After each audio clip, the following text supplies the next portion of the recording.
phone. Well, morning glory and hallelujah, everybody. It is the morning after with Nick and Big J. Welcome to Monday, the 3rd day of August, 2026. My name is Nick. Hey, there's Big J right over there, man. Yep. Welcome to Monday, Big J. I'm here for it. We are here to have a in-depth and fun conversation with Zach Meyers from Shinedown today, if all goes well. Going to be calling in the 7 o'clock hour. We're going to catch up with him because we are exactly 1 calendar week away from Shinedown returning to the Treasure Valley at Extra Mile Arena right there on the Boise State campus, Big J. Bringing the Dance Kid Dance Leg 2 tour to the Treasure Valley, bringing Coheed and Cambry with them from ashes to new. It's going to be an epic night, and we're going to get a little sneak peek and catch up with Zach on the show today, if that's okay with you, Big J. Yeah, that's all right with me. So Thanks for checking with me. Well, of course, we're excited for that. It's going to be a big show. And speaking of which, we have big prizes, including a chance for you to check out that Shinedown show a couple of times over the course of the show today, which doesn't suck either, Big J. I'm going to say that out loud. No. And so that's going to be exciting. We also get some motivation for your Monday, courtesy of Big J, to get you in the mental mind space that you need to be in order to attack the week and battle through. We also have week number 6 of Summer of Fun, Big J. Mm-hmm. Holy cow. I think this is Yellowstone week. Yeah, it is. It's Yellowstone, West Yellowstone. Thank you. West Yellowstone. Not East Yellowstone. No. We're not never allowed- call it that. We're never allowed to go there. It's the West. But yeah, we'll be, if you've never been or maybe no you want one to is return. taking that trip. We will get you an opportunity to get qualified for that over the course of the show today, which is pretty cool. Mm-hmm. And of course, we have other fun and excitement to go for the weekend, get you ready for the fun, get you all excited. Should be a good show. Are you excited, Big J? Yeah. Good. Did I miss anything? No, I mean, that doesn't. Should we just play some music? We should do that. Red Hot Chili Peppers kicking things off with Other Side on the morning after on the X. Well, Big J, it was a rough weekend around these neck of the woods. Of course, we had the huge ongoing active shooter situation in Twin Falls on Saturday that made for awful headlines and terrible things. Of course, it seemed, like eventually this is going to come to everybody's neck of the woods, and it happened to us about 2.5 hours away from here. So obviously thoughts with everybody dealing with that tragedy. We have people that we work with here that call Twin Falls home, and obviously all broken up about that, as well they should be. We all should be. Yep. And so that's an ongoing situation that they're trying to get out more news as they possibly can. Of course, suspect is dead, and so now everybody's just dealing with the fallout, right? Yeah. And it's an awful situation for a small community that is trying to do the best they can. And that's a terrible situation. We've got the big grass fire that has burned now over 330,000 acres at the Idaho-Oregon border. Evacuations remain in effect for that. We got the Tartar fire that crossed Highway 95 near Weiser. That activity is significantly increasing. You've got the entire city of Spokane on fire. That has burned 600 structures. It's forced 60,000 people out of their homes, Big J. It's awful. It is. It's like awful. You see these videos, and it's like the movies that you see when people are trying to leave a natural disaster in these disaster movies. Everybody on the one road out of town, and it's all backed up like Walking Dead style. It's insane, and some of the footage out of there is insane as well, which kind of gives you an idea of what happens if and when these wildfires hits a city. It's a disaster. It's an absolute disaster. And so we're kind of surrounded by smoke. We're surrounded by sadness. It was just a really crappy weekend around this part of the woods. Big Boy, did I feel it. I can imagine. And we all did, I'm sure. Spokane, even though it's, 8 hours away or so, I mean, it's still a community closely connected to the Treasure Valley. Sure. By a lot of people who moved from there, go back and forth, school, that sort of thing. And just, it's tragic. And listen, we're not out of the woods yet. No. I mean, we've still got a lot of small towns on the eastern or the western side of the state that are in danger. Well, I mean, one of the towns I live in could easily to turn into that. And so it's a very scary situation. Yeah, even the Weiser thing is incredibly scary. You've got evacuations out of that area as well, and that's not far away at all. And so, there's a lot of these things, and I don't know, you can go outside and you can smell, obviously, things are serious in and around this area, but sometimes you don't realize how serious these things can be until situations like what happened in Spokane does happen, because that's a city the size of Boise, man. And these are things that are happening there, and it can get real dangerous if these things don't get under control as quickly as possible, which is, some of this stuff is lightning, but there are plenty of fires around here that are caused by human beings as well. And so, you can't prevent the lightning things. You can just react when they happen, but you can make sure that we're not adding to the problem, and we're still doing a pretty piss poor job of that, Mm-hmm. And so therein lies the problem. I mean, I don't know if you've looked at a fire map recently in and around this area, but it's crazy. It's the only way to describe it. It's like crazy to see how many fires, and these are just the ones that we've given names to. There's plenty of other fires in and around this area that are just kind of going. And it's that time of year, and sadly, we're just at the beginning of it, dude. Like, that's where it starts to get even crazier. But do your best to take care of those that are in that area, keep track of your loved ones around that area, and keep your eye on the news for updates, specifically as these things start to, kind of spread. Yeah. You got to be aware of that stuff. Remember how many teams were upset by the tush push, Big J, in the NFL? They wanted to ban it. Yeah, mostly your team. Well, I know they certainly spearheaded it, but it appears to have gone away, probably helped by the fact that the Philadelphia Eagles did make the playoffs last season. So no team proposed a ban for it this year, unlike 2025. The NFL has decided not to issue any new specific instructions to its game officials ahead of this season about how to officiate it, even though they do agree that they still, even last year, officiated it pretty poorly. They were required to watch a training tape about the play and keep an eye on false start penalties. Watch this tape. But they didn't do a very good job. But they're pretty much just going to kind of let that story die if we will let it, Well, also, they were pretty unsuccessful running it this year as well, or last season. More the so Eagles than, were, yeah. Yeah, generally that's not the case, but they had some struggles with that quite a bit more than usual. So maybe teams, I wonder if that was them trying to be like, hey, let's do this a few times and suck at it. Yeah, maybe. Although I'm sure they would rather make the playoffs. Right, than yes, suck at the of tush course. push. Hey, Big J, people went to go see Spider-Man Brand New Day.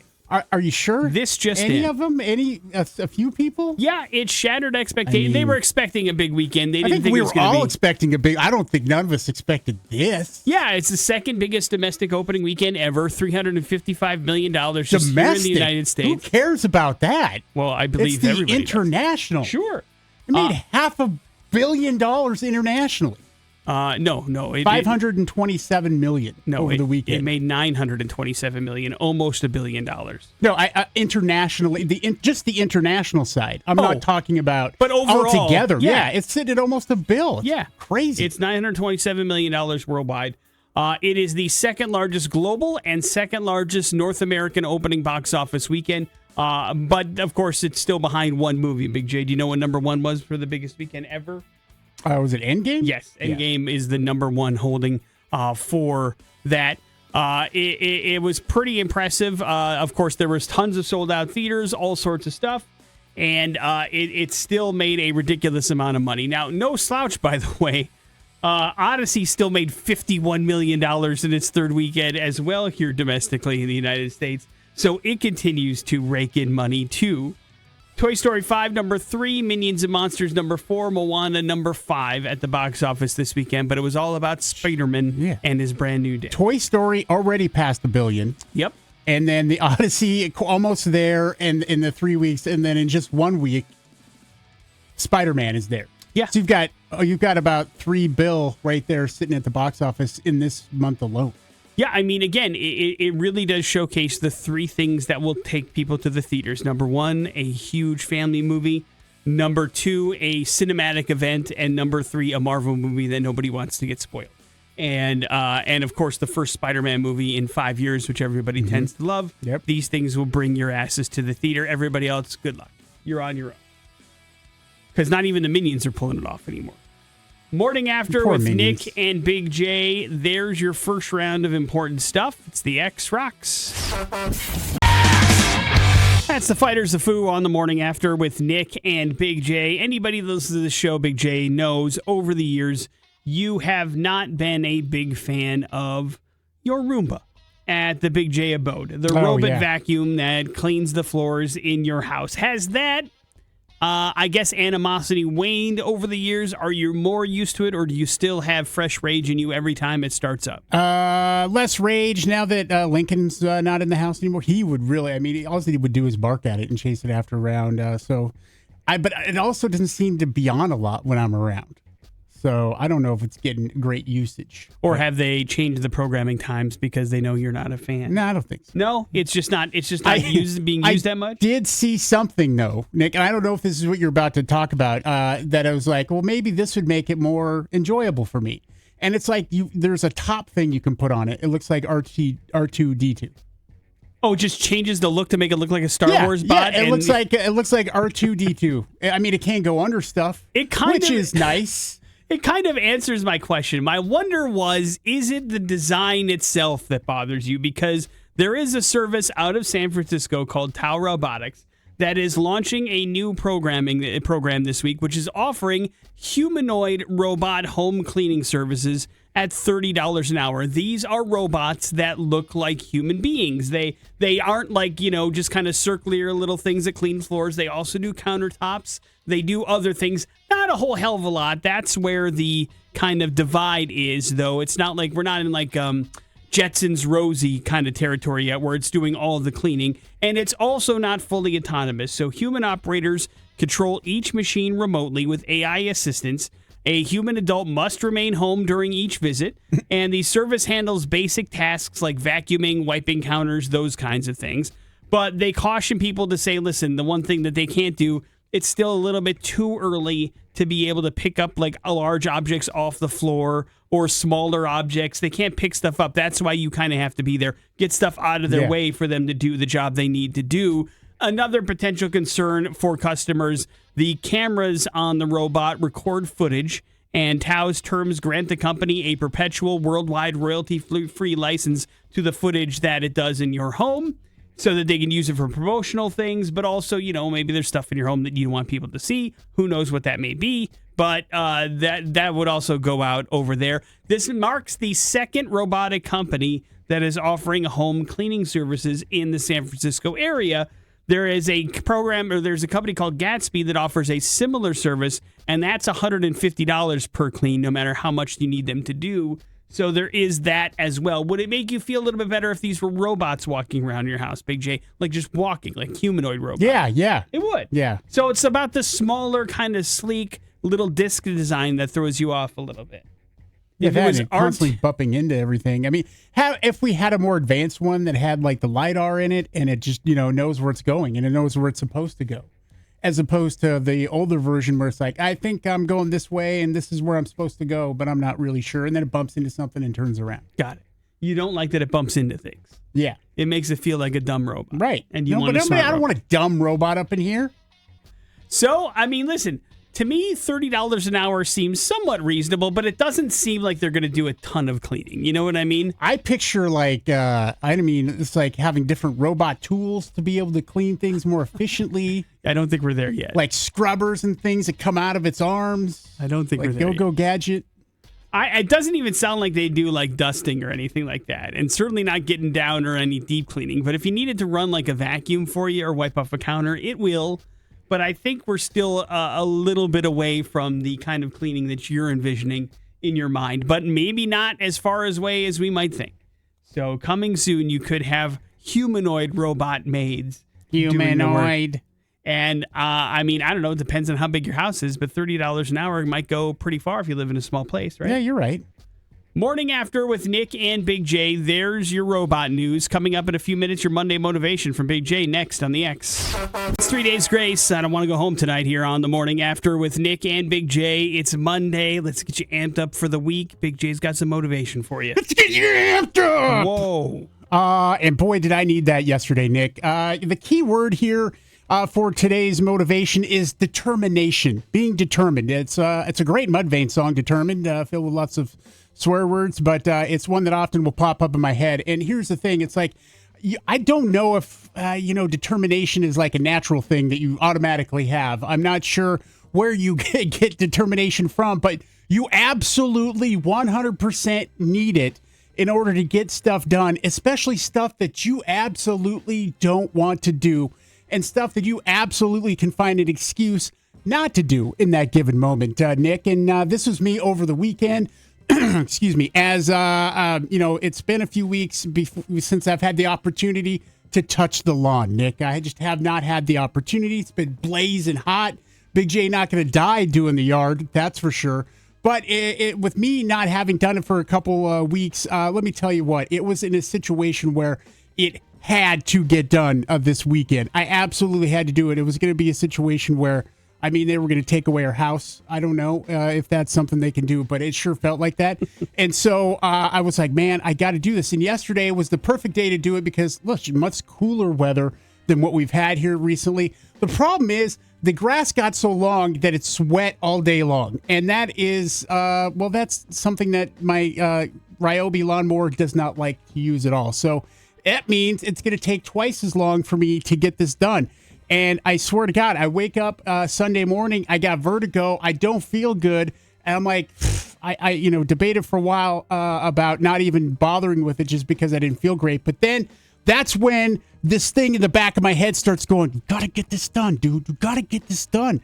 And I'm like, all right, fine. Shut up, Mr. Determination. So I had to get out there and do it. It was aggravating. It sucked. But I tell you what, being determined in order to get something done is some of the best motivation that you can have, because it was just gnawing at me that I had to get it done.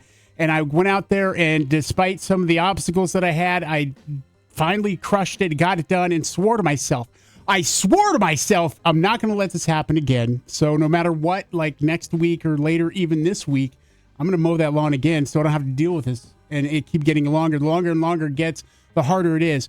But I'm going to tell you what, that I was very determined to do it. I went over some obstacles, got it done. And I tell you what, after you're done, it's just like, God, it feels good. Sure. It feels like you accomplished something. And that in itself is motivation to help you get through the next thing that you have to get through. But determination is something that you absolutely have to have in order to accomplish anything. And it's not a natural thing, man. You have to devise whatever, gimmicks or keys that you need to develop that. I have shame of people looking at my yard, the wife being disappointed in me and not doing it. God forbid her trying to get the lawnmower out and doing it herself. That seems to be the most degrading for you. It's not that. It's just like, that's when I feel like I failed as a man. Uh-huh. So I'm not even trying to be sexist. It's just one of the things. Like, that's my job. So those are the things that you have to think about when you're trying to accomplish a goal. Put it forward and pick up some determination somewhere to get it done. Was it more difficult than you thought, as difficult as you thought, or easier than you thought when it was all done? No, it was as difficult as it was. It was so frustrating. I've almost broken my lawnmower now the last couple times I've used it because of my own doing, of letting it get to this bad of a situation where this tool isn't capable of doing what it's supposed to do because I'm a lazy ass. Or not lazy, just, let excuses build up and not getting something done. So once you get that determination in there, it feels good when you accomplish that goal and you feel like, you take a look at your yard, even though the grass is gross. Like, I got crabgrass everywhere. It's cut, it's trimmed, it looks nice, and I can feel good about it. It's presentable. Presentable, yes. Thank you, Nick. Of course. And it went okay? Like, there's no video footage of you lying face down on the grass somewhere? No, okay, I thought about it for a second. I'm like, so I didn't have my phone with me. I had my watch on. I guess I could text her 911. Because I was like, I was taking some drinks here and there. My heart rate got up high. I'm like, I might throw up. I might be having a heart attack. I don't know. I got to go in and sit down for a minute. And I did that, and then I came back out and finished. Because you were determined. Determined. And according to Mudvayne, so bleeping determined. Got it. Can't say that other word. Morning After with Nick and Big J. There's your Monday motivation from our own Big J. We got important stuff next on the X-Rocks. Important stuff is brought to you by Team Mazda and the pre-owned superstore. Getting financed at Team Mazda, it's even easier than ever thanks to GoTeamCredit.com. Everybody gets pre-approved. Doesn't affect your credit at all. Check it out today. Log on to GoTeamCredit.com for additional money and credit and fun. Big J, we're not taking too good mental care of ourselves when it comes to our kids going into school. A new survey. Ourselves or the kids? No, the parents. New survey Shouldn't of that be a parents party? of school-age children reveals that the back-to-school season, which is right about now, we're about 11 days away from school starting, 9 days away from school starting. And so it takes a quiet toll on the parental mental health, Big J. The study found that 40% of parents put their own mental health on hold most of this particular week to focus on their kids and making sure they're good to go for the first day of the school year. Nearly 8 in 10 parents describe themselves as pretty mentally exhausted by the time school starts. 57% felt relief when school finally does fire back up.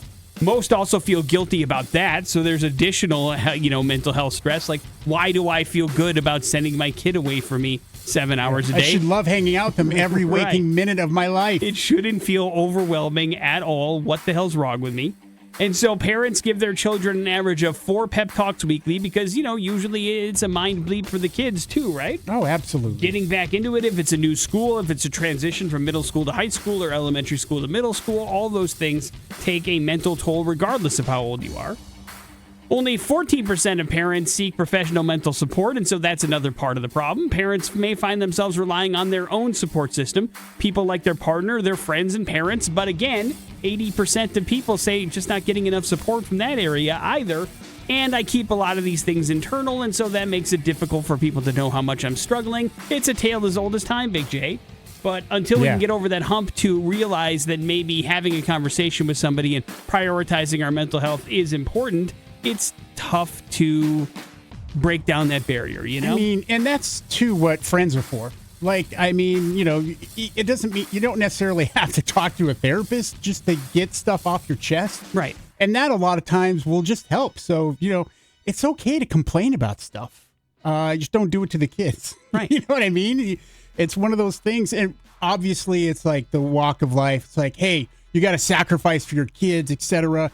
But look, that's done a lot of damage throughout our lives when we thought that way, instead of dealing with the issue at hand. And then maybe next year it won't be so bad if we take a real look at why this is so stressful, what's bothering you about it, and attack that as opposed to just letting it kind of happen all the time. Right. Because, we understand that there is stress involved with being a parent, especially if you want to be a good one. And that means that this week is crazy, making sure school supplies are ready, kids got school clothes, they understand their schedule, they know where they're going, they feel confident, all these things.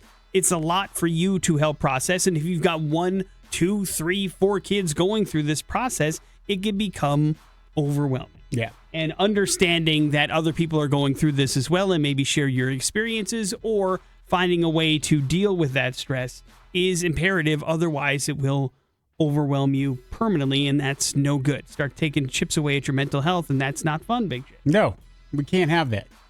We're going to have problems. Over the weekend, the Detroit Tigers traded their stud pitcher, Tariq Skubal, to the Los Angeles... What? Who? Skubal? Skubal? Skubal? Yeah, what a fun name.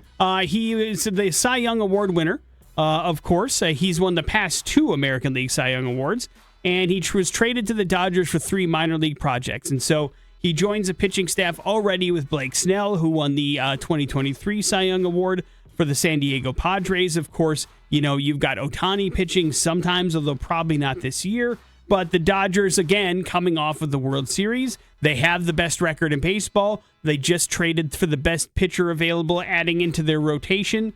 And a lot of baseball's very upset about this because, the Dodgers... They also have traded for him if they wanted him on their team? I don't know. I mean, again, it depends on what they were trade, offering. Right? It wasn't like they offered him $1 billion deferred. True, but he does make a lot of money, and so some of that is involved in that world as well. Can you afford the salary of this particular person if you're trying to make a push for the playoffs? The Dodgers are going to land Major League Baseball into a salary cap, right? No, I mean, listen, this is no different than what the Yankees did in the 90s. This is the same story that everybody had. Did they do deferred payments, or they just came up with the money? They were grabbing right? They were grabbing everybody that was available that had some sort of clout or some sort of, reputation of being an incredible player. And the Yankees were accused of buying their way into the World Series in the late 90s and all those kinds of things, when they already had a crazy lineup. They were adding Jason Giambi and all these things back in the day. Yeah. So it's because baseball doesn't have a salary cap, this is a story that you're going to get. But the equal parts to blame for this is the lower end of the spectrum, the teams that don't spend any money on salary. Bunch of cheap asses. The people that get by because they know they've got revenue sharing to make themselves profitable or whatever the case may be. And so that becomes a problem as well, which is why, as opposed to having a salary cap, a lot of people think there needs to be at least a salary basement in Major League Baseball to go, you have to have this much money a minimum dedicated to your roster in order to be a Major League Baseball team. I mean, I'm not happy that the Dodgers, but you're right. It's an open market. Other teams can make offers. And I don't think the 3 players that the Dodgers gave away for the Tigers are that good. And so therein lies the problem. But it certainly all depends on how they develop those players and what comes back down the road 5-6 years as we look back on the trade. But those other teams that aren't having such a large payroll and are going through this, not all of them are in a position where it's not because they can't afford to. They're choosing not to because they're just reaping the benefits of the shared revenue. Right. But also, the other side of this They coin just want is to continue being rich. Some of these things are just rentals. You're like, why would I give away 3 really good prospects for this very good pitcher when I know he's going to leave at a free agent at the end of the year? Dodgers may not have that problem. Yeah, because we're going to get a World Series, dummies. Right. And then they may re-sign him because they've got more money than God and they could figure out what to do with this stuff. And so therein is like, okay, do we even bother competing with this when we know we're just renting it for a couple years? And plenty of teams have been burned that way before, where they give away top prospects for somebody that's only there for 6 months. And so therein lies a different issue altogether. Big J, we did get some X-Men news over the weekend. Samara Weaving, are you familiar with her game? No. You didn't watch either of the Ready or Not movies? I have not yet, no. You didn't watch the new Wasn't Bill and ready. Ted Excellent Adventure movie? Oh, yeah. She's Ted's daughter. Okay. She will join the Marvel Cinematic Universe as Emma Frost for the upcoming X-Men reboot. Of course, Emma has a supervillain origin in the comics. She evolves into a superhero with telepathic abilities. And so we'll see how that all comes together. Now, we don't have an announcement for when the movie's happening. They may just kind of fold into the already existing universe and not be standalone just yet. But that goes along with, of course, Ryan Gosling. There's plenty of other X-Men casting rumors out there as well. This one appears to be the one of 2 set in stone so far moving forward. So we'll see what that means. Of course, do you remember who previously played Emma Frost on the big screen in First Class? January Jones. That is correct, from Mad Men. And so we'll see how Super this hot. goes going forward. Morning After with Nick and Big J. There's your important stuff. It's the X Rocks. Let's not kid ourselves. I'm going to hell and you know it. The Morning After with Nick and Big J on 100.3 The X Rocks.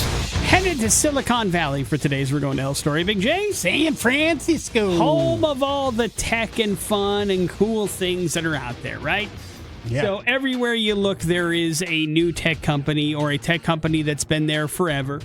And, it's not going to help you to find out which one it is because they all pretty much do the same things. But you understand that a lot of times these companies want to make themselves a little bit more attractive than their competitors and try to encourage people from other companies to come work for them, right? Yeah. And so one of the things this particular company was doing was they made it a regular thing every month to bring your kids to work, right? Show them what you do. See what you actually do every day and kind of spread the love, especially during the summer months. Isn't that nice to spend that time with your kids that maybe you wouldn't normally get to do, right? Yeah, man. Show them the ropes. And so there was a gentleman there that worked there named Stockley who basically is involved in one of the programming parts of this particular tech company. And this particular company ran an IBM RS-6000. That's one of basically the older Unix machines that helped kind of foster a lot of software things and ran on basic code. You understand it, right? No, not really. It's all computer jargon that's also above my head, but my understanding is basic code is fairly easy to operate if you understand coding at all. I mean, it's stuff that's been around forever. And a lot of times things have evolved beyond that, but every once in a while you still get some stuff run with BASIC and those kinds of things. And so basically programs were broken down into chunks when they originally programmed this stuff. They were called sequentially with chain command. Big J. These are all things that mean terms to people that are in the coding world. Apparently, that just means it's fairly easy to operate. It's a series of simple commands that you can use to make the computer do what you want it to do, right? I'm thinking it also means it's easy to mess up. Yes, it's also fairly crusty. Like, things have been done different ways at this point for a very long time. But it's a family-friendly workplace. They like it. They want to be there. They want to work there. And apparently, at the last time the company had a family-friendly outing, a programmer brought his 2 young kids to work. One was 10, the other was 9. And so the data processing day started early. Everything was going. The chain programs were in motion.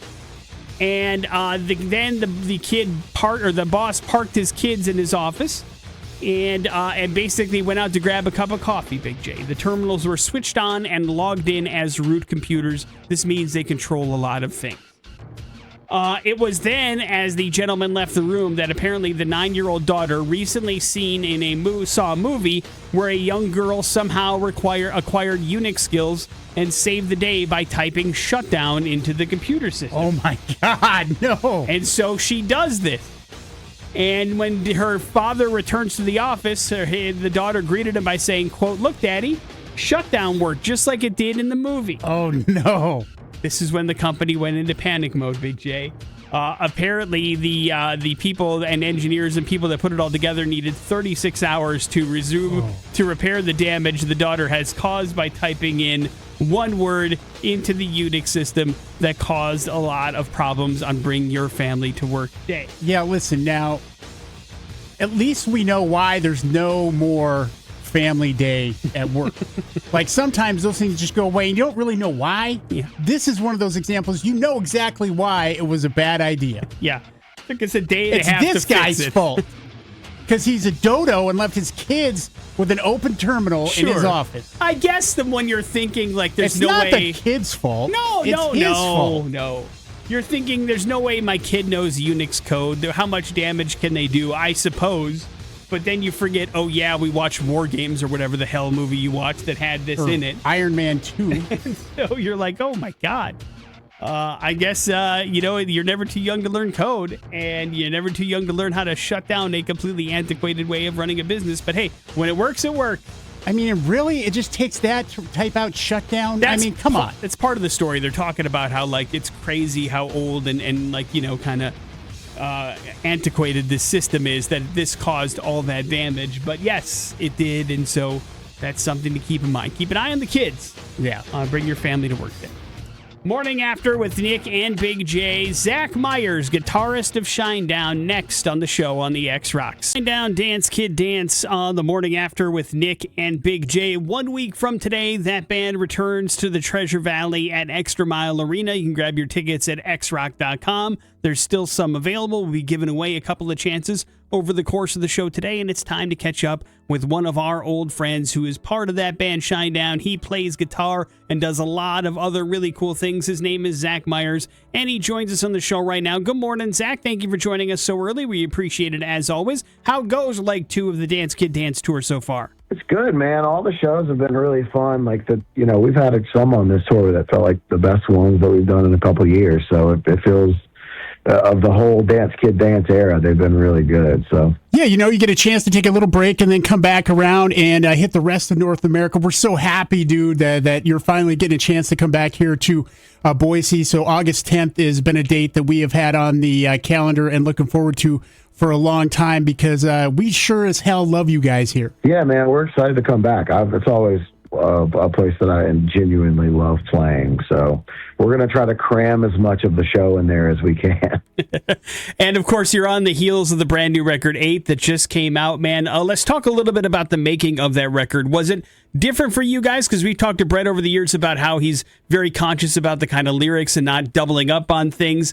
Were there anything new or different or interesting that came along with recording it this time around? I mean, I just think the recording it in different sets of time, you know what I mean? Like, usually when we go make a record, we kind of go in and do the record and like do it all at one time. And this was kind of spread out over, almost 2 years for us to be able to do that was kind of different and kind of odd, but it was still fun. It was a lot of fun, but we've never released songs before we ever put out a record. Like usually like it's, you announce the record, here's the single, then the record comes out. So we definitely did it in a different way. I don't know if we would do it that way again or not, really. I don't think, I'm not sure. I think it would kind of have to be a discussion within the band for sure. But no, it was definitely different making a record this way. Plus, it's huge. I mean, you have 18 tracks on here, and it's not like any of them are throwaway. There's so many amazing songs, Zach.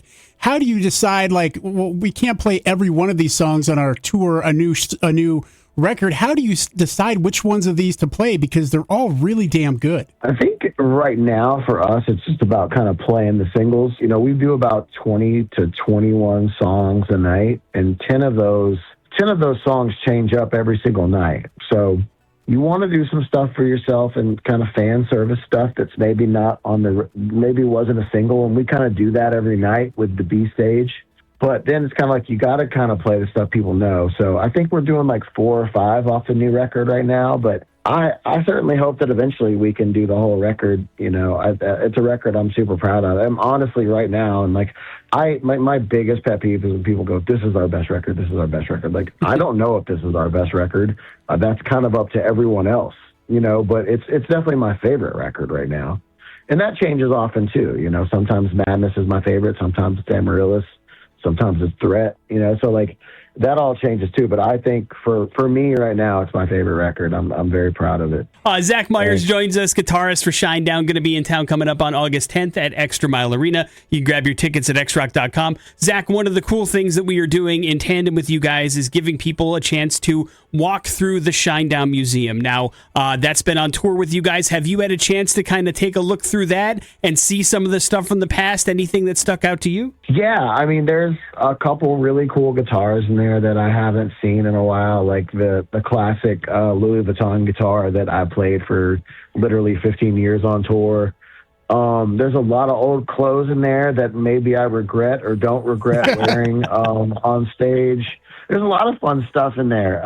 It's a cool experience too, and like we do that backstage experience too, which I know is a little pricey, but I think it's worth it because we don't really do meet and greet. We don't not really. We don't at all do meet and greets anymore. So it's like those is kind of like you get to see people in the hallway and you kind of get to meet them on your terms. Do you know what I mean? Like instead of like the infrastructure of a meet and greet where you have to stand there and people walk up and it's kind of awkward. And so now it's like I can take pictures with 30 or 40 people on my own time. You know what I mean? It's not like, so I really dig that. And it's again, it's a different way to do it. And I enjoy doing it that way.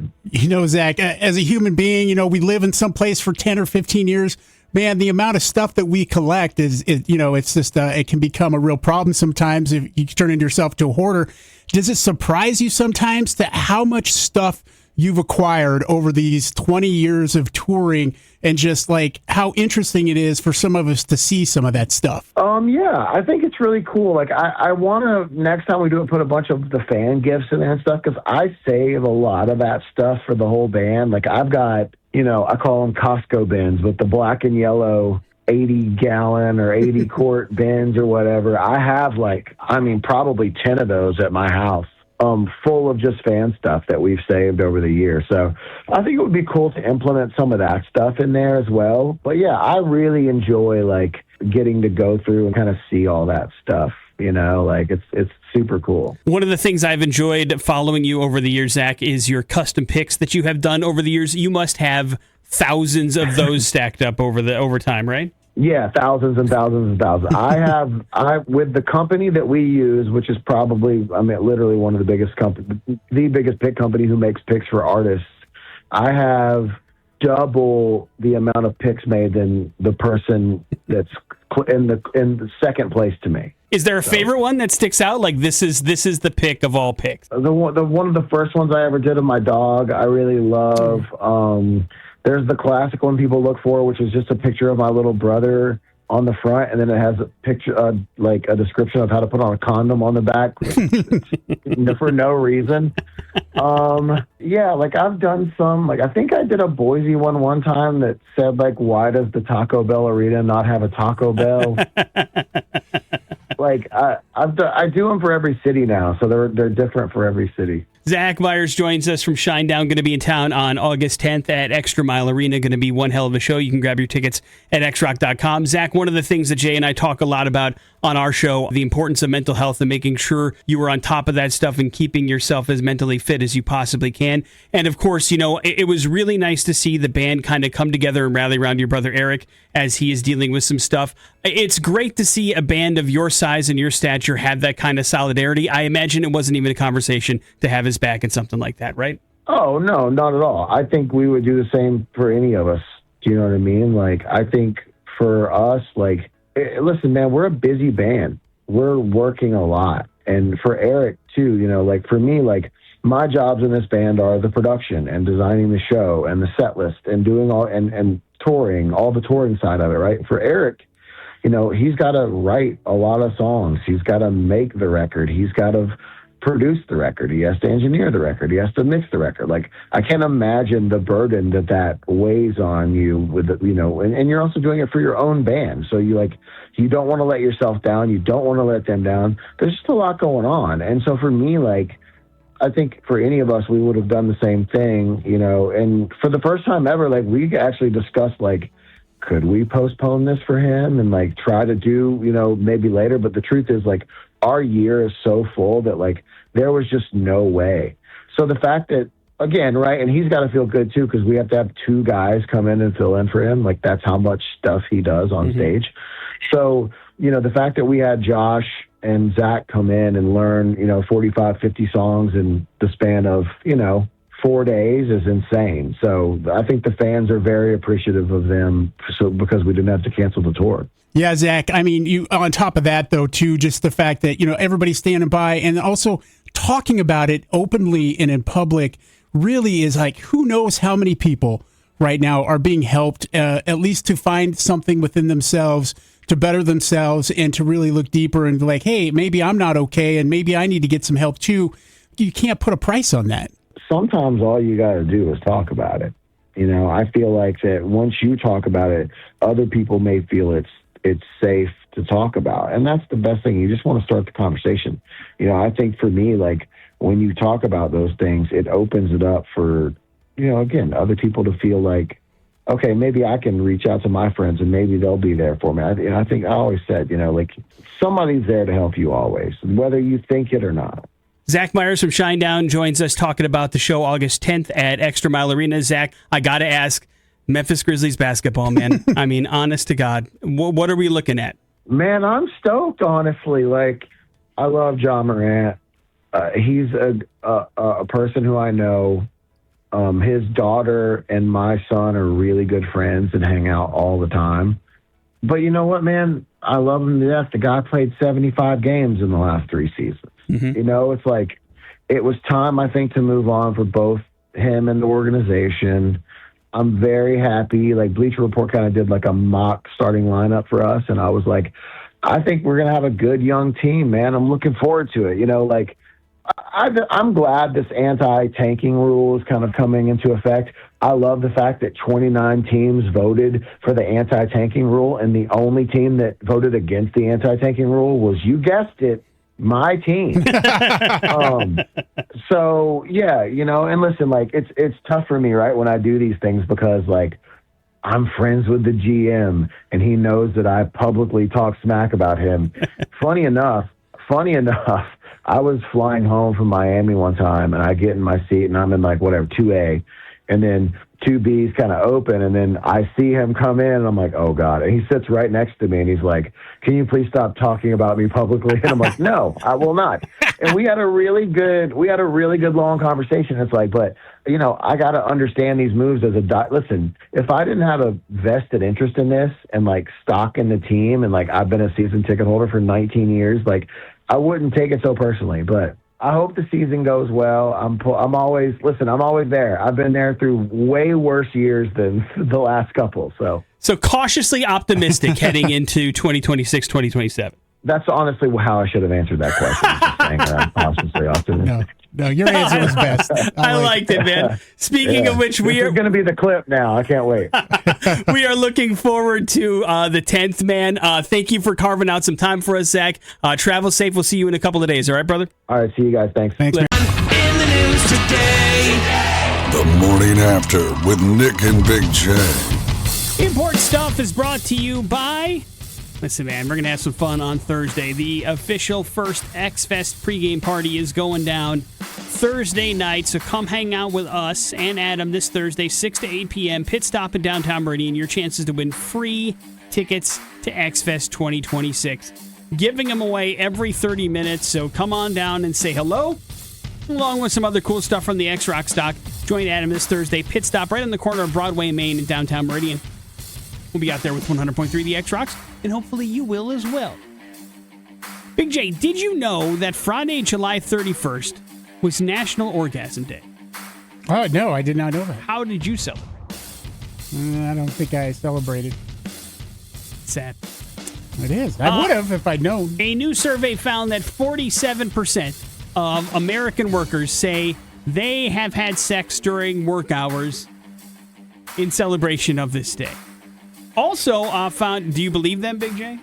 Almost half of people say they've gotten it because of the day or just randomly? Just I believe the random part, yeah. Now, it doesn't say if it happened at work or not. It just happened during work hours. I believe that that's more likely than at work itself, right? Yeah. 49% say they've gotten it on in a car. Big J, agree or disagree? In a car. Sure. You have? Yes, Congratulations, man. yes. How about outdoors or in a garden? In a garden? No. The Garden of Good and Evil? Soil that soil. Oh, that's in New Orleans. How about in a public venue? 40% say they've done it in a public place. Yeah. All right. Research suggests midday sexual activity may boost productivity and improve employee mental and physical health. So there's that, Big J. Oh, damn. About 38% of people are actively seeking employers that offer private in-space offices because they want some intimate activity. That's a weird thing. What? That's a weird Isn't getting a job hard enough? I thought. I mean, you gotta make qualifiers. Like, is there an office I can do it in there? I really liked the people. I really enjoyed the work, but they had nowhere where I could have sex. Yeah. I don't understand how I could possibly take that job. I have an open bay that I sit in. This sucks. Of course, urging people to communicate boundaries clearly with partners before exploring new locations is incredibly important. So don't just jump to conclusions that just because you have your own private office, the person you're with is going to want to get it on with you in said private office. Do you understand? Yeah, and that might not be okay, really. No.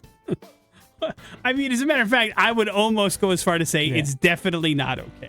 You are breaking some social contract if you do that with other people around or you're at work. So these are things that you have to remember.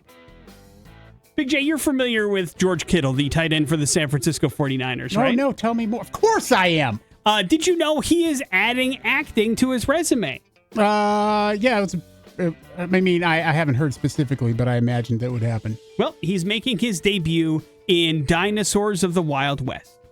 This movie is going to be put together by Luke Spark. You are familiar with his work, Big J, because Luke Spark is the guy behind the hit movie Primitive War that you watched as part of Streaming Dumbass. The dinosaur movie where people are fighting war with dinosaurs. You remember that? It was terrible. The project is currently running a Kickstarter campaign to complete funding, so my guess is you will not donate. Here's what we know. It's set in an alternate version of 1879 where humans and dinosaurs evolved side by side, of course, and the world is powered by giant prehistoric creatures. The massive brontosaurus haul entire towns across worlds. Raptors are ridden into battle, and basically they're everywhere, these dinosaurs. And the series follows outlaws and adventurers that are navigating a dangerous landscape. In every journey, of course, encounters a dinosaur. Don't know who George Kittle is going to play in said movie. Maybe he is a pioneer, an outlaw, or an adventurer. He'll keep his natural look, his scrawly beard. Sure. And his long hair. He's already got that caveman look. Yeah, yeah. So I'm guessing, even though George Kittle is involved, you're not interested in Dinosaurs of the Wild West. I mean, it'll probably come up on Streaming Dumbass. That doesn't mean it's going to be picked. It doesn't mean. No, I know. But yeah, I'm not going to be seeking it out. One dinosaur movie a year for me. I guess it'll be 2. I mean, you got the street at the end of Oak Street or whatever it is coming out. Yep, you got to watch that one. Yeah. And so you'll give yourself 2. But I'm guessing this won't come out till next year, so you've got a clean slate. Yeah, I'm hoping for another dinosaur movie then. Big J, rest in peace to Vincent Pastore. The Man, character former actor. guest The Morning After. Yes, best known for The Sopranos, passed away at the age of 80 years old. He was found at his home in New York City after friends became concerned when they had not heard from him for several days. No signs of criminal activity. Apparently, he passed away due to natural causes, but he was born, of course, in the Bronx. He served during the Vietnam War before launching an acting career that included roles in Gotti, Mickey Blue Eyes, Law and Order, Blue Bloods, and then, of course, The Sopranos. He helped to win a Screen Actors Guild Award with the cast for Outstanding Ensemble and was fantastic on that show, Big J. So rest in peace to Vincent Pastore. Would you like to eulogize him? Yeah, rest in peace, big guy. Can't say your name really here. I wonder if we can. You used to be able to when it because was it's a on. name. Right. But now we're like scared. Isn't that sad? Yeah. My daughter, Mason, and her boyfriend, Kyle, they are currently watching The Sopranos. Have they never watched it before? No. Nice. Where Loving are, it. do you know where they are? I do not know. You've where also they're never seen it, right? at. I mean, I haven't seen every episode. I've seen several episodes. You would come and go in The Sopranos? Yeah. Weird choice. Not enough. You didn't like it enough to like watch it all the way I tell through? you, I don't really care for gangster crap. That's right. You've said so. That's why I don't watch it back to back. I mean, obviously. I mean, I would be willing to tell you that yes, while it takes place in the mob, there's not a ton of gangster crap that goes on in The Sopranos. Okay, it's more about sure. the relationships between these people navigating this particular life. It's not a ton of like, hey, you don't respect me. Let's go out and do a job, or here's a job that went sideways. There's a few of those. Hey, respect, okay? It's more about what happens when a mafia boss goes to therapy, Big J. Morning After with Nick and Big J. There's your important stuff. Your pop culture smackdown next on the X. Here's Travis. Pop Culture Smackdown. On the Morning After with Nick and Big J. Yeah, we got a hell of a pair of tickets here for you. Tickets to Shinedown, From Ashes to New, Co-Ed in Cambria. That show happening 1 week from today at Extra Mile Arena, Nick. We just talked to Zach Meyers a little bit ago. He gave us a lowdown on how cool the Shinedown Museum is. We're going to be giving away that as well. Going to get you qualified here with a pair of tickets. So you just got to beat me in Pop Culture Smackdown to get in on all of this. All right, you want to go to Shinedown in a week? Then get on the phone, 208-287-1003. You are, of course, going to have to defeat Big J in this particular contest. We'll see how that goes. Big J, how are you feeling? Yeah, I'm all right. All right. We'll see. We'll see. Indeed, we See will. what's going on. Whether we like it or not, to the phones we shall go. Hello, the X. Morning. Morning, man. We need to know what villainous role did Jim Carrey play in Batman Forever? The Riddler. He was, in fact, the Riddler. Riddle me this, Big J. Yeah. What famous rapper's real name is Sean Carter? Let's go with Sean Combs. P. Diddy? No, you just said his real name. Oh. Okay, yeah, you're right. You got me on that one. No, unfortunately. Another Sean. Yes, Sean Carter is his real name, but he's known by this famous rap name. Probably one of the best in the game, Big J. Lil Wayne? No. No. Okay. I guess I'll go to you, sir. Do you have an answer? 50 Cent. I don't know. Not 50 Cent. That's Curtis Jackson, of course. We are looking for Jay-Z. Oh. Jay-Z's real name is Sean But his Carter. name is Jay-Z. Had an album called like Sean Carter Chronicles or something like that. Either way, congratulations, man. Shinedown tickets are yours. Hang on 1 second. We'll hook you up with everything you need to know about that. And we will do a run of headlines. That's going to happen next on the X Rocks. News you can barely use. It's headlines on the Morning After with Nick and Big J. Headlines brought to you by Firebird Raceway, man. Friday through Sunday, the 55th annual Nightfire Nationals take over Firebird Raceway. Pit full of AA funny cars, AA fuel altereds, top fuelers, pro mods. Nightfire also features some earth-shaking, fire-blasting jet cars, too, to try to break up the 280 mile per hour barrier, my friend. So stop by the old Firebird Raceway. X going to be out there just hanging out 5 to 7 this Friday night. Swing on by and try to win some stuff on your way into Firebird Raceway and enjoy the racing this weekend at Firebird. We're going to have Scott New on later on this week. What do you think about that, Big J? Scotty New! Hey, not cool? Poor pup or find that angle are your headlines today. Poor pup. A 3-year-old beagle named Scooter, Big J, had to be rushed to an emergency veterinary clinic in Australia after consuming an entire 3-pound bag of gummy worms. Yeah, I've done that too. I've done that. 3 pounds? No, not 3 pounds, but I can't. I'll eat the whole bag. Can't have one around. Now, here's the good news. The veterinary nurse over there said the candies likely were just peeking out the dog's sugar, but there is no Zexitol in those particular gummy worms, which can be toxic to dogs. However, thank God. They still induced vomiting because you can't have high blood sugar with dogs. That's bad as well. And Scooter went ahead and regurgitated the full 3 pound. Her canine sibling Jada also had vomiting induced, just as a precaution in case she got into them as well. Both dogs were given a clean bill of health and sent home. Of course, their owner said Scooter showed clearly no signs of regrets in her decision, and that she said the experience is a 10 out of 10, and she would eat those gummy worms again in a heartbeat. Here's the best part of the story, Big J. Tried to eat the throw up too? No. What do you think gummy worms are called in Australia? It's perfect when you think about it. Oh, now I have no idea. I don't even. They're called jelly snakes, Big J. Because of course, jelly snake. there's snakes everywhere in Australia. You can't be calling anything a worm when you got that many snakes, right? Crikey, jelly snakes. Give me a bag of jelly snakes. And that's a wonderful name for them in Australia. Hey, not cool or find that angle? Find that angle. A Mississippi professor caught nearly his entire class using artificial intelligence to complete a history midterm through a clever hidden prompt. Jason Gibson is a professor at Alcorn State University. He embedded a secret instruction in white font within the exam question. The text would be invisible for the human eye, but directed at AI tools to insert a nonsensical Madagascar reference into response. Students who blindly submitted the AI-generated answers included bizarre phrases like Madagascar Purcell bicycle whispers to the ceiling. And after he took a video of this stuff and explained how he did it, it started sparking debate about AI use in academia.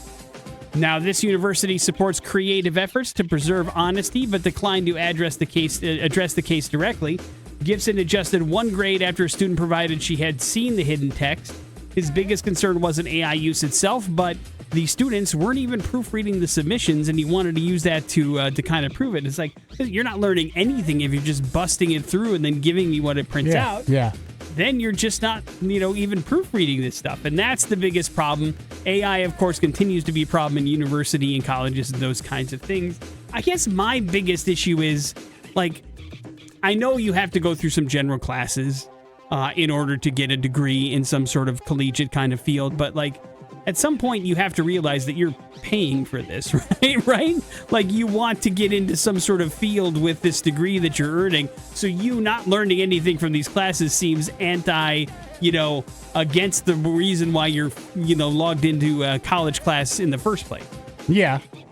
But when has that ever stopped us to cheat? Right. Well, I mean, it depends on the individual. Like some people, I'm paying for a piece of paper at the end to get me a job, versus education and learning something about a subject.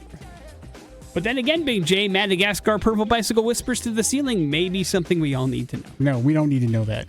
We'll wrap it up with, hey, not cool. A Florida licensed nursing assistant, Big J, was arrested on Friday on a felony voyeurism charge after allegedly photographing a vulnerable elderly patient without consent. Largo police allege that Jessica Johnson took a naked photo of a 93-year-old dementia patient at approximately 4 a.m. while the woman slept in her nursing facility bed. Johnson then sent the message to her ex-girlfriend with the message, quote, "My first room, LMAO," accompanied by 2 laughing emojis. The ex-girlfriend then immediately contacted law enforcement saying, "My ex-girlfriend shouldn't be sending me naked photos of patients in a dementia kind of home, right?" Yeah, and no. The police were like, no. She did admit to taking and sending the image, but said it was, quote, done in a joking manner, and that she tried to blur the patient's face but was unsuccessful. She has been charged with digital voyeurism, Big J. That is a third-degree felony, and lost her job as well. Don't take naked pictures of people that don't know that you're taking them, okay? Yeah, it's not cool, man. Yeah, no, very not cool. Also, not in a nursing home, you know? Yeah. Like, there's certain privacy things that are involved there, and it's just a weird thing to do. And so now she is facing some charges, probably going to lose several jobs, or at least not be in the nursing field anymore. Morning After with Nick and Big J. There's your headlines. You're up to date on everything. Your first keyword of the week for Summer of Fun on the way on the X Rocks.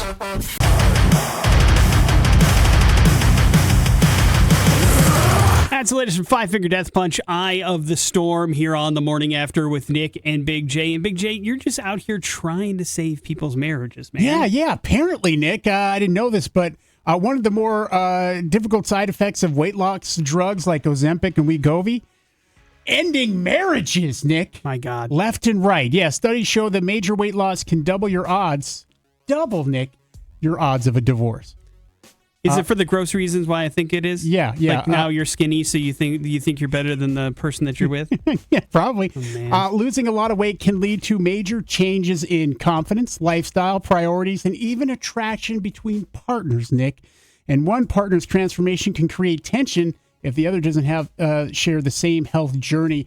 There's also some things in here that, these medications can also mess with some of your other hormones and your libido and things like that. So make you less willing to want to have intercourse? Yeah, so it's one of those difficult things. I'm like, yeah, I see that, but also I feel like if these are the issues, you're already on shaky ground as it is. Yeah, I mean, listen, if it all it takes for you to lose a couple LBs for you to go, why am I with the person I'm with, then you have probably some bigger issues that you need to attack other than your weight. Yeah, experts are saying it's not necessarily the drugs that are causing the breakups. Instead, newfound confidence, healthier habits, personal growth. Some of the things that happen to couples when you've been together, especially a longer period of time, I guess, and just sometimes you grow apart or whatever. This just highlights those issues and brings it about in a different way, I suppose. But one of the things too here is that they do highlight that there are a bunch of folks who are taking this journey together. And that helps. Sure. If you're on board on the same deal, that's going to be important as opposed to just one of you going through this and doing that. And, that isn't to say that just because only one of you are, you don't have a support system or the person that you're with doesn't support you. But again, like we've talked about it, there's a lot of mental attachment to sometimes weight and how that can be handled. And if you are handling one part of that by taking a drug that does help you and you're not handling the other part, there could be some imbalance there, and that could be a problem. Not that everybody that leaves the person they're with because they're on a GLP-1 has got mental issues or needs to seek out help. It's just, it is one of those things sometimes where you're like, if this is the only thing that was holding you together, then you probably have some bigger issues going on than just that. Yeah, absolutely. And, another thing about that, too, is that this will bring about change in you. And so if you start to notice, just some things, just remember, I'm doing something different with my life now than I was a little bit ago. Maybe that has something to do with it. And it can open the door to, you're improving your relationship and talking about some of the things that you weren't talking about before. Why not make it a negative? Make it a positive. Exactly. Communication is, as always, Big J, the key. And the GLP-1 can sometimes help unlock it or can lock it down. It all depends on how you handle it, I Apparently. suppose. But to each their own. It's probably not great. However, if all of a sudden you're skinny and you don't want to be together anymore, then there's some definite issues going on there. Yeah, don't be that one. Morning After with Nick and Big J. Coming up, we've got some bad impressions. As a matter of fact, they're next on the X Rocks. Hi! So far, I'm not impressed. On the Morning After with Nick and Big J. Yeah, and a week from now, we have a huge concert happening at Extra Mile Arena. Shinedown coming to town from Ashes to New. Coed and Cambria opening up. It's going to be fantastic, and we want you to get there to the show. We're going to get you tickets for free. You're also qualified to win entrance early and check out the Shinedown Museum. We'll give that away here later this week. All this, though, can be yours if you can figure out today's bad impression, Nick. 208-287-1003. If you're not familiar with how bad impressions works, Big J will give you 3 clues. They're all supposed to point you in the direction of a famous fictional. That's a toy. It's a toy. A famous fictional toy. Or is it a real toy? It's a toy. It's a real toy. Okay. It's a toy. So it'll point you in the direction of a toy. Big J will be doing an impression of a toy today. Not the first time. And if you can figure out what toy Big J is trying to be, then congratulations, you're going to Shinedown in exactly 1 week. Are you ready, Big J? Yeah. Then to the phones we go. Hello, the X. Hello, good morning. Hi, who's this? This is Jeremy. All right, Jeremy, you're up first. Good luck. Can you believe they made a movie about me and it won Oscars? Boy, Mattel about lost their minds. Next. Margot Robbie not only starred as me in the movie, but she was the driving force behind getting it made, producing the movie. Next. Ryan Gosling as Ken was enough to get nominated for an Oscar. Famous toy. It's a famous toy. Barbie. There you go. Barbie. Good job, Jeremy. Hang on 1 Context, second. I guess. We will put you in touch with those Shinedown tickets and make sure you're good to go next week. Well played. Why is Barbie in the news? Barbie 2, Nick, it's not looking good right now. Warner Brothers faces a deadline here coming up in December to finalize deals with Margot Robbie, Ryan Gosling, and director Greta Gerwig before the rights to Barbie revert to Mattel. The holdup here is said to be because idiot David Zaslav, the CEO, who is refusing to profit participation deals for stars Margot Robbie and Ryan Gosling, despite the fact the first film became a $1.5 billion worldwide blockbuster. So they don't want to give up any of the aftermarket fun once it comes to the movies because it was such a huge success. I'm sure that Margot Robbie, everybody went out big on that and made a bunch of money, and they don't want to let them do that again. Well, I'm guessing that's certainly part of it, and this dude is a scumbag. There's no doubt about it. But I'm also guessing that the merger has been held up as well for Warner Brothers and where they're going to end up, and they probably don't want to commit a crap ton of money to something when they're not going to be the ones putting it together because that doesn't make them as attractive, to potential buyers, and this is all held up in business jail or wherever the hell it is. And so that's probably part of the problem as well. But if you have any hesitation to giving these people everything that they want, if you want to make a Barbie 2, you'd be really dumb to do it without any of those three people. Yeah, there is, I guess, a pretty decent story put together for this. Greta Gerwig and Noah Baumbach have a concept that they think is going to work. So. Worked last time. Yeah. Why not? Surprised everybody. It was a good movie. I really enjoyed it. Yeah, it was a lot of fun. And so I'd be willing to go back. But yeah, I think I'd have to be under the right circumstances because I think they put it together the right way. Yep. Morning After with Nick and Big J. Coming up, we'll wrap up the show. That's next on the X Rocks.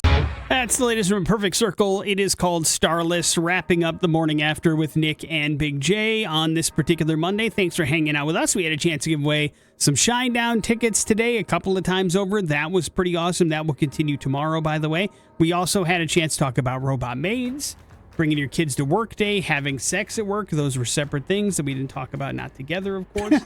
And we also had a chance to get you qualified for Summer of Fun week number 6 as we are headed to Yellowstone this particular week. But it does leave you with the floor, Big J. Yeah, Nick, the demand for the Odyssey in IMAX 70 millimeter, Nick, has been too much for a lot of the screenings. And they have said, the IMAX folks, they're extending the Odyssey's run in theaters through September 18th, at which point the new Resident Evil movie will come up. But they're like, we have to do this. It's a historic demand for that. Obviously, they'll extend it in regular IMAX screenings as well, but the 70 millimeter ones in particular are the ones that are hard to get to. Well, God bless Resident Evil, but if they're selling out every single 70 millimeter, why would they ever move on from it? Ever? Yeah. I agree. It seems really dumb business. Until they stop selling out. Yes. Keep it going. I mean, people will see it. Why would you stop doing it? No offense to the new Resident Evil that I have no idea about, but I'm sure as hell know this. It's not going to be as popular as the others. I mean, I want to see the new Resident Evil because it's Zach Krager and he's the guy who made Weapons, and I want to see his next movie. But I can't imagine the actual demand being anywhere near as significant as seeing the Odyssey in 70 millimeter. Yeah. I mean, you should play that until the film breaks. Is how that should go. Yeah.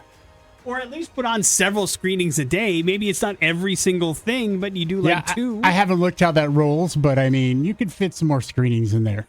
Come on now. Morning After with Nick and Big J. That is it for us. Jason Drew's up next. We'll see y'all tomorrow. It's the X Rocks.